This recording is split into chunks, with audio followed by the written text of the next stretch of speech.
There are rumors flying around now from multiple different sources online. These are just rumors. It hasn't been officially confirmed, but as I say, it's coming from multiple different sources. And the rumor is that the Sergey Kovalev-Anthony Yarde fight has been cancelled.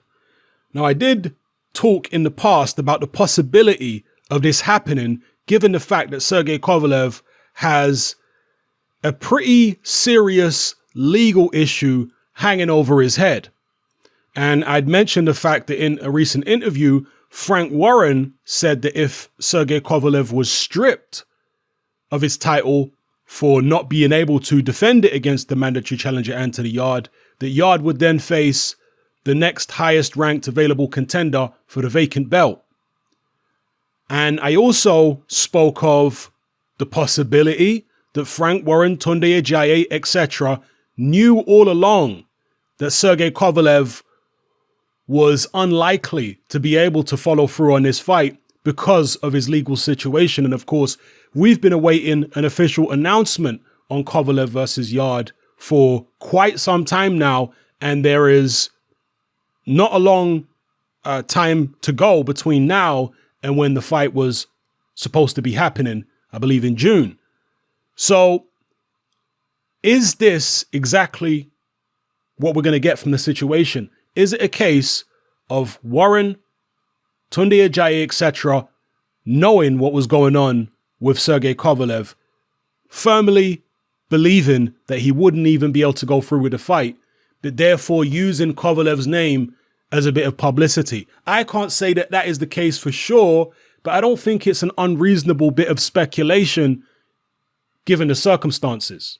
Because Frank Warren fighters, and of course, Frank Warren doesn't manage Anthony Yarde, he only promotes him.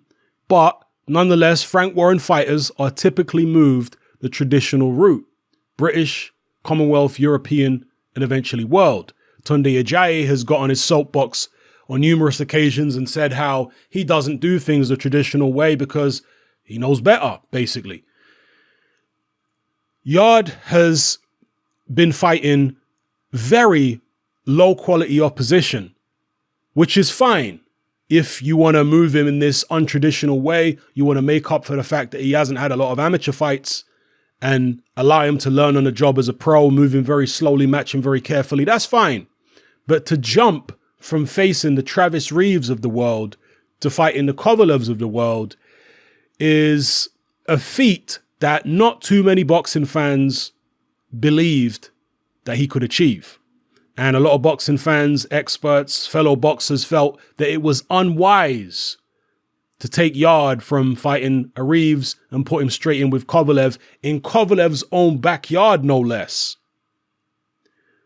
So again, to reiterate, this has not been confirmed. It hasn't been made official, but there are strong rumors flying around, including information coming out of Russia, or at least from Russian Twitter accounts, that this is actually the case. Where is Sergey Kovalev right now? Because the last I checked a couple weeks ago, he was in Hawaii. Now, I don't know if that's a place that he regularly takes vacation, but it almost seemed as if he was trying to get as close to Russia as possible without leaving the United States and then maybe jump into the sea and swim the rest. I don't know. Rather than face this legal case that's hanging over his head.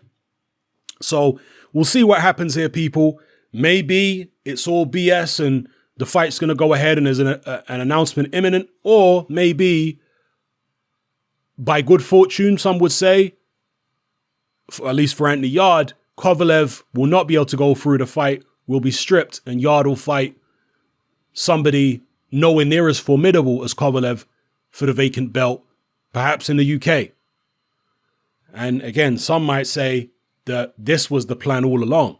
Let me know what you guys think in the comment section below. And if you've got any more information on this particular story, then please drop links in the comment section so we can all have a read and enlighten ourselves. All right? Let me know how you feel, people. It's happening. I'm out. Join me on Patreon. I upload a minimum of 2 podcasts every single week, covering a wide variety of controversial topics, as well as live stream Q&A sessions. Take a look on screen right now at some of the podcasts I've produced so far. For just $3 a month, the equivalent of about £2 a month, you get access to all my new podcasts and my entire back catalogue of past podcasts, including my popular Confessions of a Nightclub Bouncer series. You can listen on your computer or on your smartphone or tablet by downloading the Patreon app from the Google Play Store or the App Store for free. The Patreon app also allows you to download each podcast in MP3. For less than the price of a cup of coffee, you get access to dozens of hours of exclusive content. It's easy to sign up, there's no contract, and you can cancel at any time. So come and join our community of free and critical thinkers by signing up with me here on Patreon today.